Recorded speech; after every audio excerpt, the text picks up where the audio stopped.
दूसरी बात मेरी ये है कि अभी मैंने सुना, बड़ा मज़ा आया मुझे और आपको भी मज़ा आएगा।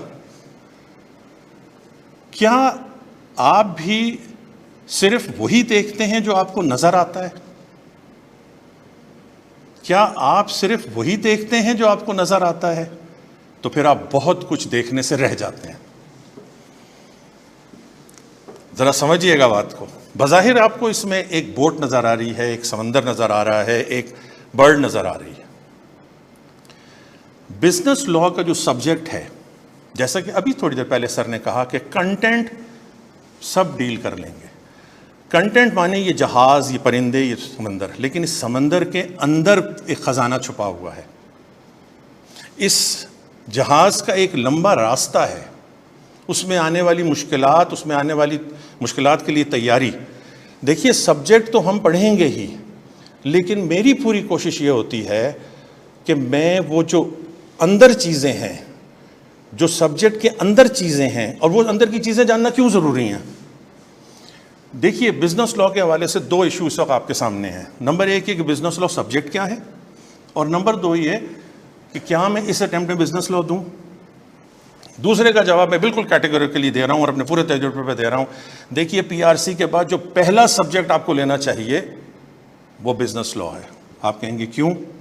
इस बिजनेस लॉ की बेस पर, चूंकि ये लॉ का एक सब्जेक्ट है, ये इंग्लिश में, but English for law is different. आपको टैक्स, आपको ऑडिट, आपको आईएएस, आपको आगे के कंपनी लॉज, जो कॉर्पोरेट लॉज का सब्जेक्ट है, आपको सारे पेपर समझने में आसानी होगी।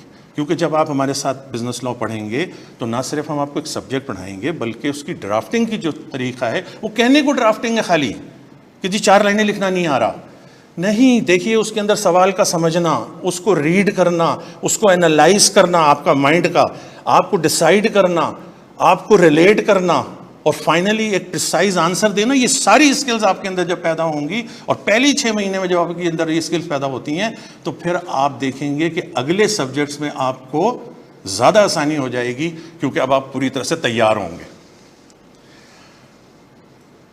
एक इशू आपके साथ ये भी आ सकता है कि मैं कितने सब्जेक्ट लूँ, 3 लूँ, 4 लूँ, 2 लूँ। मेरे पास इसका सोल्यूशन ये है कि आप मेरे प्रोफेसर इम्तियाज़ मलिक के यूट्यूब लेक्चर पे जाइएगा, चैनल पे जाइएगा। वहाँ OMS के नाम से एक 53 मिनट की वीडियो है, वो आप 10 मिनट पहले छोड़ के आगे से देखिएगा, 1.5 पे। वो बताती है कि किस तरह आपने अपनी ज़िंदगी के सारे मामलात को प्लान करना है। 2 से 4 हफ्ते आप बनाएंगे, ज़िंदगी भर आपको ज़रूरत नहीं पड़ेगी किसी से पूछने के लिए कि मुझे कितने पेपर देने हैं। देखिए, मेरी ज़िंदगी का जो सबसे अहम काम है वो ये है कि मुझे किसी ने ये बताया कि टीचिंग ये नहीं है कि जो मुझे आता है वो मैं आपको बता दूं। टीचिंग ये है कि मैं आपके साथ इस काबिल आपको हो जाएं कि फिर आप खुद अपने फैसले कर सकें। तो मेरा ख्याल है कि बिज़नेस लॉ के हवाले से अगर कोई और क्यूरी है, अच्छा, अनरजिस्टर्ड ग्रुप हमारा बना हुआ है, उसमें मेरा नंबर मौजूद है, आप मुझसे डायरेक्ट कम्युनिकेट कर सकते हैं। मैं फेसबुक पे डेली कुछ ना कुछ लिखता हूं, आप उससे भी मुझसे रब्ता कर सकते हैं। मैं तो उनको जवाब देता हूं जिन्हें मैं जानता भी नहीं हूं। तो आप तो इमीडिएट चूँकि स्टूडेंट होंगे, और मेरे अगले 6 महीने का सबसे इम्पॉर्टेंट काम ये होगा कि मैं आपके साथ मिलकर इस काबिल बन जाऊं। और हमारी खुशी यही होती है जब 6 महीने के एंड पे हम ये देखते हैं कि वो सारी बातें जो हमने की हैं, वो सलाहियतें आपके पास आ जाती हैं, और फिर आप सारी ज़िंदगी हमें दुआएं भी देते हैं और याद भी रखते हैं।